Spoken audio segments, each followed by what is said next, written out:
Hello everyone, welcome to another Brucie-Magik product review. Today we'll be looking at and doing a short review of the Great Central Wagon Pack from Caledonia Works to supplement the fantastically made GCR 8K. Now this might be a slightly more unusual review than usual, more so because we're reviewing wagons rather than actual locomotives. So, as you can see, I've laid out the wagons here in both loaded and unloaded format, apart from the box vans and the brake van. Over here, as you can see, I've got three wagons, one 3-plank, 5-plank, 7-plank, Caledonian Dockworks. So this is to prove whether or not they will load up under a wagon loader. So we'll start over here at the wagons as we move through the telegraph wire. Well done, idiot. And basically, most of these wagons are unfitted, with the exception of the box vans with the white spot on them as per GC convention. These are of a fairly simple design, but they're very effective. So, looking at the wagons, as you can see, the textures and bump maps have been done very excellently. Detail as usual with Chris is always on rivets and small details. Obviously these are just wagons. It's not overly critical if everything is not too sharp or not too crisp. I'm just doing all the way into my normal pixel test. And to be honest, unless you're like right up here, you're not going to notice it. The wagons actually look very presentable and look basically quite accurate to prototype photos I've seen of them. So starting with the box vans, these are all basically as much of a muchness. The underframes are very similar. Yeah, they're the same. They're exactly the same underframes on all the box vans. The only difference is the body type on the top. So we've got a sliding door type and an opening door type. So the one we're looking at now is the opening door type, where you pull the handle, it unlocks it, and you pull the doors open, kind of like a conventional shed. And then this is the sliding door version, where the door slides to the left of the wagon. If you look up here, you can see where the runners are ready for the door to move back. So these are the two main types of box vans that you will have commonly seen around the GC network. Underframe detail is very good, as what I would expect from Chris and Caledonia Works and the team. Couplings are 3-link and hang low like that, which is perfectly fine. Brake rigging's all in order. White wall tyres, axle box is fine. Whoops, a daisy, I didn't mean to do that. The I think they're called wishbones, the springs are not multi-layered like you see on loco tenders, but as I said, these are only wagons, so it won't be overly critical for them to be done or not to be done. Moving on to the roof, just to show you, they were white roofed vans, but obviously Chris has emulated the strip of dirt that will have been commonly on them from the ash and passing debris from the loco pulling them at the front. Moving on to the box vans with the white spot, these are fitted vans. The only issue I take to task with these is, unless I've got this extremely wrong, which is very, very possible, there's no vac pipe. Even though in the listing in Scenario Editor it says that they are fitted. So I do find that a slight negative. I do find that a shame. But I could be very wrong on that, so I wish to be corrected. Moving on to the coal wagons, and, well, stone wagons really. Chris has supplied two versions already out the box of each one of these, and that is an unloaded and a loaded. So the one in front of us is unloaded, the one behind us is loaded. And what he's done is, with all the unloaded ones, what he's done is he's just put a very low-lying texture of coal in the bottom to try and reflect that obviously back in those days, the wagons weren't always scrupulously empty. There was always some material left in the bottom. I think it could have been maybe made with a different texture or a dynamic texture of some kind, where it was just a few little bits and pieces of coal scattered around, but I think this does fulfil the effect quite well actually. All these wagons are unfitted.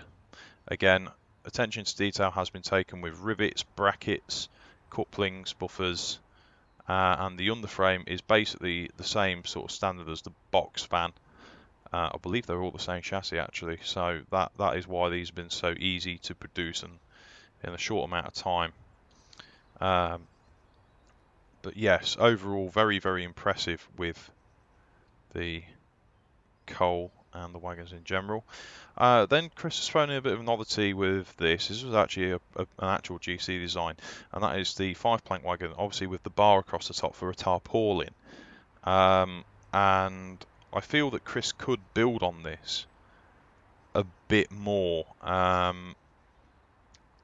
in the sense that I'm sure the GC did carry tarpaulined traffic in these wagons. And I do hope that in the future rendition of the pack, if he ever makes a second one, that a tarpaulin version does actually appear, a version with a tarpaulin over the top. I think that would be a fantastic addition to the range of wagons. Again, usual detail that I'm very happy with. Textures are still very good. A little bit of grime around the top rail part of the wagon, which is absolutely fine. That's how it should be. And again, we've got the same standard feature of the low-lying coal. Moving on to the 3-plank wagon, this one's a bit different. It's carrying ballast or stone, and as you can see, that's what these were predominantly used for. And as you can see, obviously you've got the empty texture and you've got the full texture again. So yeah, nice cute little wagon, very applicable to what the GC used to haul, considering the amount of mining that went on in their operative areas.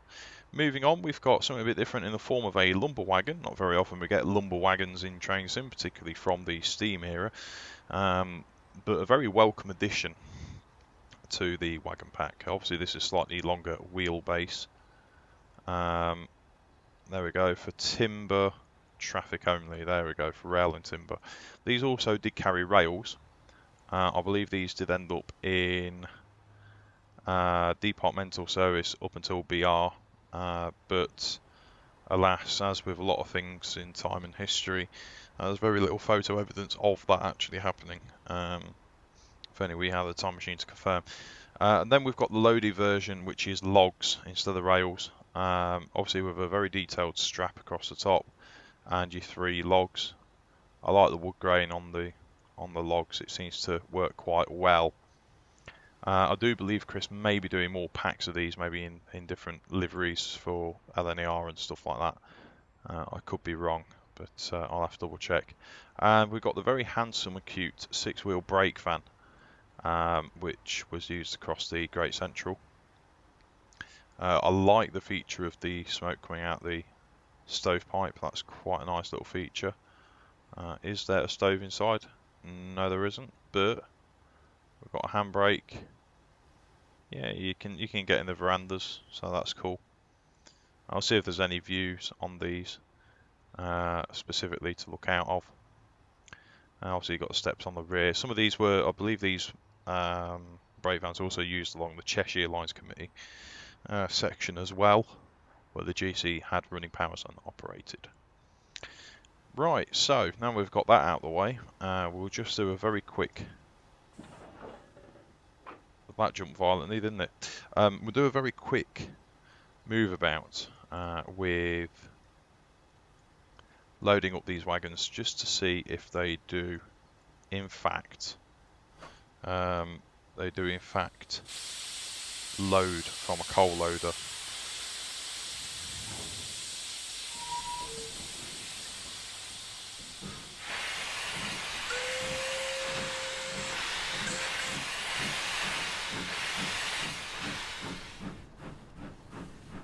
We just want to go nice and slow, we don't want to go OTT.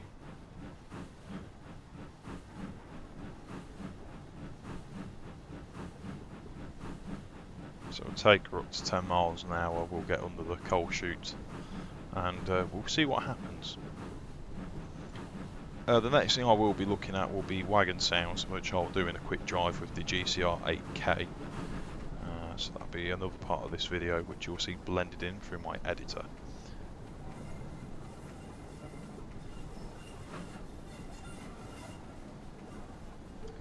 obviously the gradient is helping out nicely to try and slow the wagons down, which is fantastic. He says as he just hits a flat bit, well done you idiot.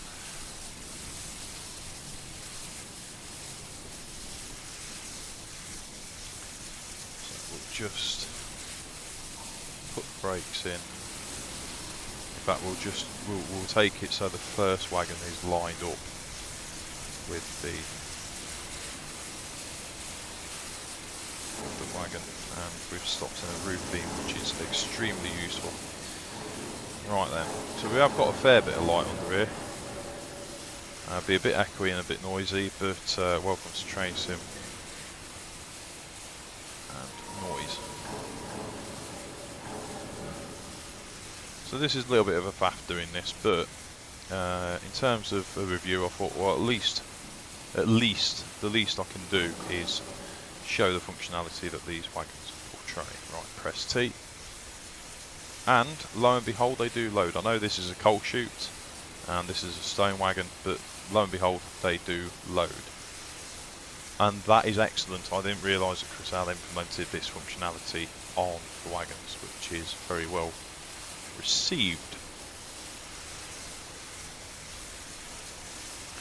There we go.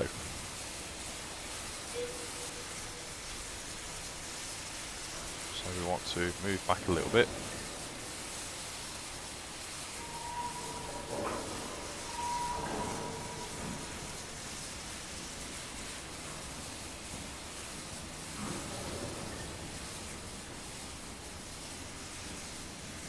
Oh shit.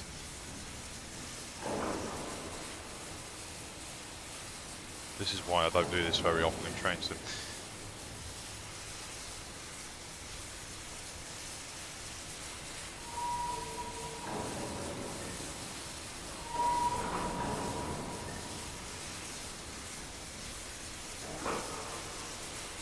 There we go, and we'll try the 5 rail, or the 5 plank even. And the 5 plank's loading as well, so it seems that all these wagons do load, which is very, very good. That means we've got basic wagon functionality that opens up more possibilities for scenario building and what the rolling stock can do.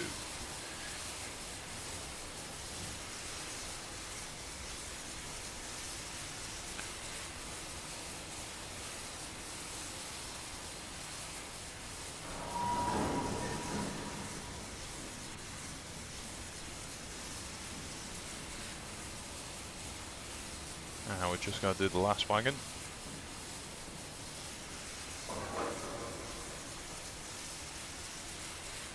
And then the 7 plank, again just proving it works.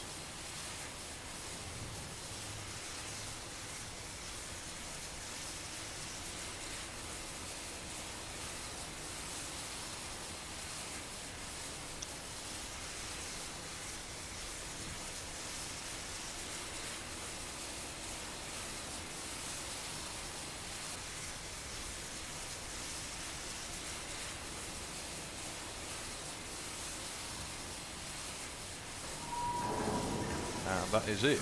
I'll get out of here, I'll just show you them. I just wanted to get away from that noise in the echo chamber.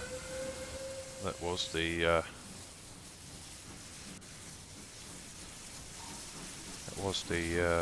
loaders. So just shove the brakes in here, and if you look at that, there you go. 3 full wagons, each one has a slight rake where it's loaded up a bit more than the other in another place, which is fine. If there was a way that could be randomised, that'd be good, but I think that's more of an operational limit of Train Sim coding than anything else. Let me just shut up the thing. So yeah, all in all, so far so good. So yeah, there we go. That's the wagons we've taken care of and had a look at. So we will now move on to a quick drive. I'll just show off the sounds very quickly, just so you can hear what the wagons sound like over the track.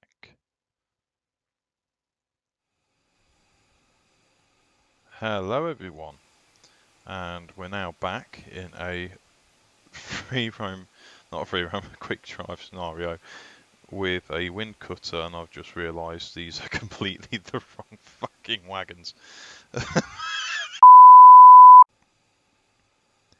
And hello again everyone, we've now got the right wagons in the right place. So we'll just give you a quick overview of the wagon sounds. Now, nice and easy one that we're going to do a few wagons back, because it's going to be the same across all these wagons, is the uncoupling and coupling sound. So I'll just go quiet for 1 second. Very subtle.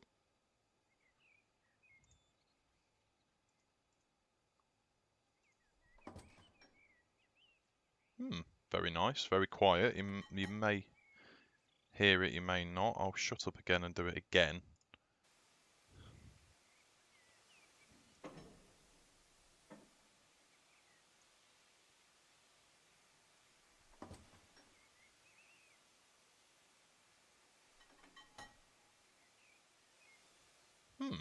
I like that. It did the full sound. A very full sound. Very much like you would hear in real life, sort of a kadunk like that, like you get on a lot of default assets, which is really good. Right, do the brakes make any sound on these wagons? Oops. Yeah. No, they don't. Oh, crikey.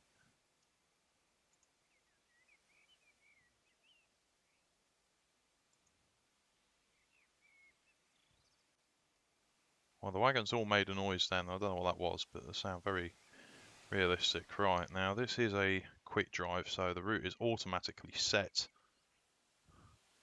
So we'll do a couple of drive-by shots. We'll do it over junctions, and we'll have a quick look at varying other speeds. So we're just going to set up the loco. I should have enough coal in her. I get to about 10 inches.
Okay.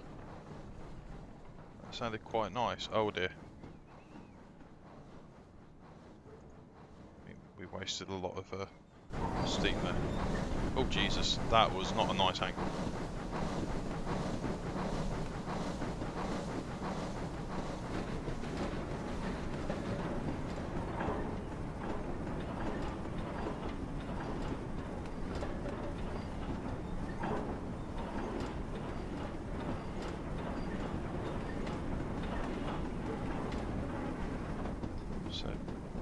So they do sound a little bit different through the points, which is very good.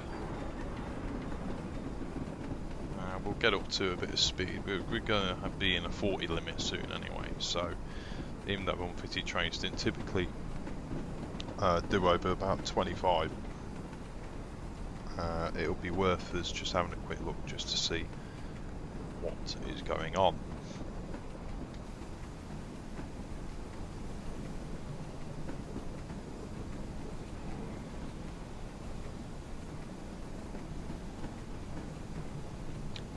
I do apologise for that little moment of silence there. I had to mute one's mic because I got attacked by a load of pollen coming in through my window, I believe. Oh dear. I like summer, but I do not like pollen, and I do not like heat. Anyway, moving on. Hashtag British problems. old dampers. Right, so I'm going to do a 20 mile an hour run here. So I'll shut up about now.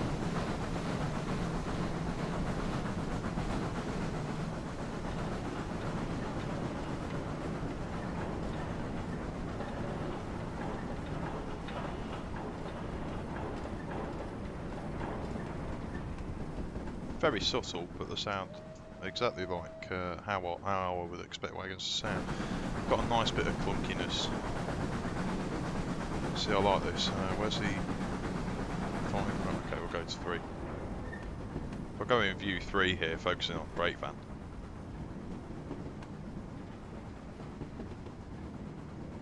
We'll move forward a few vehicles.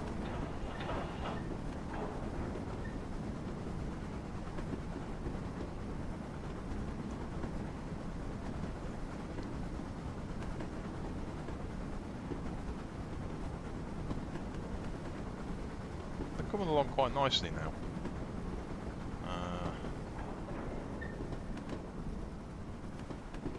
Yeah, once they're in motion and they're coming along quite nicely, it does make a difference. If you're behind the engine, you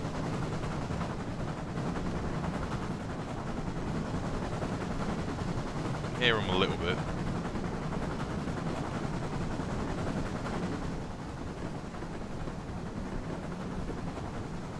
I suppose it's something.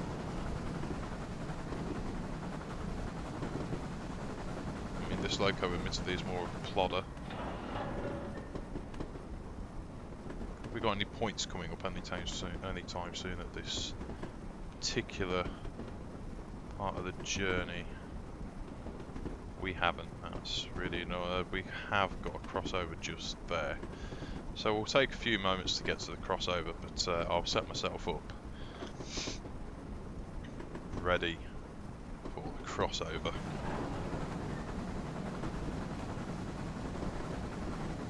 It's about a mile away anyway, and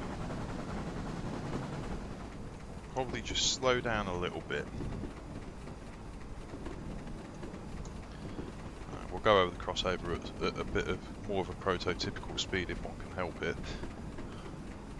Right, let's just dump the brakes in a bit. There we go, that's better.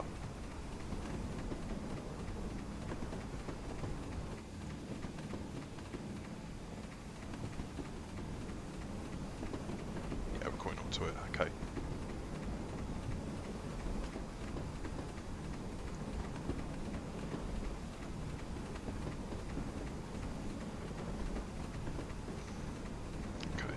So we'll go over them about 25-26 miles an hour, which is a very wise idea. And we'll just get to this junction here. We'll go this side of the loco this time, so you hear it from a different angle. Not that it's really going to make much difference, to be honest, but so this, as much as this is a visual video, it's also got sounds in it, so it'll make a hell of a difference. However, if you are deaf and you cannot hear me talking, or cannot hear any of the sounds, then we might have a bit of an issue. But we'll gloss over that. So here she comes. We're doing about 26. Just lay off the throttle a little bit. And then once this is done, that'll conclude the review. We'll just stop the train. We'll do a few final thoughts.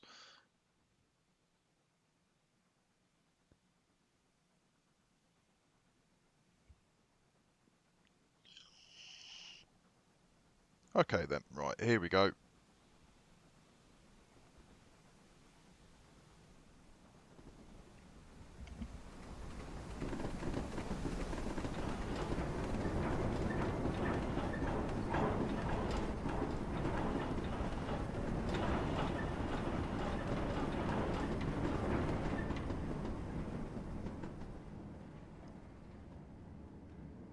You know what, that sounds pretty decent for 25 mile an hour, prototypical speed. That sounds pretty damn spot on, I'm not gonna lie. The only thing I didn't check was if there was a tail lamp on the brake van. I just remembered, where's the tail lamp on the brake van? There's no ruddy tail light. Well, that's a violation in itself. Where's it? Put it down the wrong way round or something. Yeah, I've just noticed there's no lamp, so that's another thing. A lamp, there might be a way of getting it on there, but I'll have to consult Chris on the matter. So anyway, we'll just get past this signal here, we'll just put the brakes in temporarily, and then we will just see and collect our final thoughts. He says he can't get the bloody thing to stop. Oh, bollocks to this. Old school cheaty way, just put it in full reverse and do that. I don't recommend you do this at home. Did it on a real engine, it would be suicide.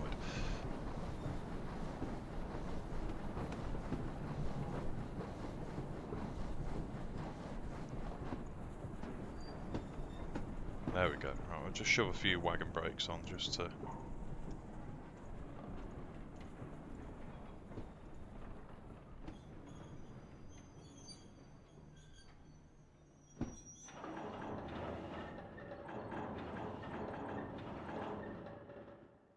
Apart from that little spaz out at the end, from the wagons doing their thing in Train Sim, the brake squeal on this was absolutely fantastic with the handbrakes on.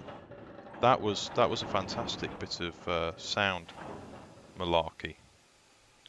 So my final thoughts are, I'll just pause brake. My final thoughts are, these are only $4.99. They add a bit of variety because these GC livery and GC design wagons.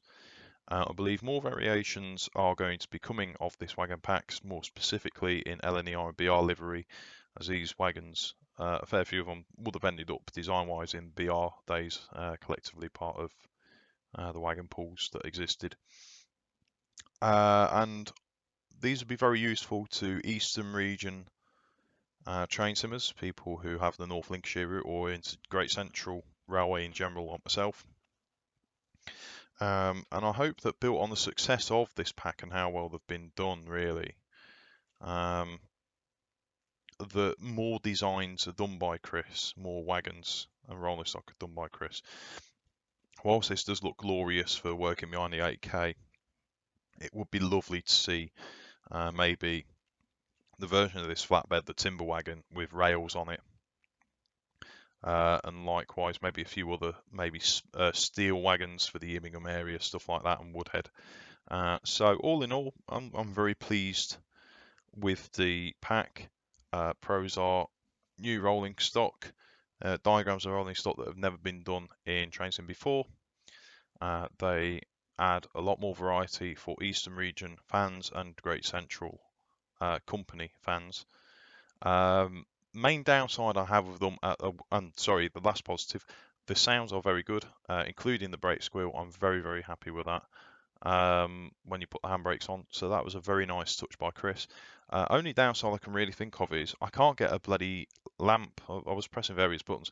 I can't get a lamp to appear on the rear of the brake van, which seems to be the only real clincher at the moment. It's only a minor detail, and I'm sure if I make Chris aware about it, he will be able to patch that, fix it.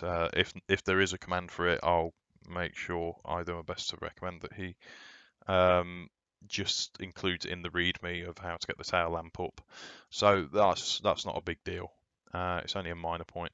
But for $4.99, you can be supporting Chris, who's a fantastic modeler, one-man band, with a small gaggle of friends who help him with research, beta testing, and the rest of the Caledonia Works team who do various bits and bobs for him as well. So with that in mind, I'll sign off now. Very, very happy with this wagon pack. So this was another Brucie-Magik YouTube review. Please like, subscribe, and make sure you don't miss any more content. Goodbye for now.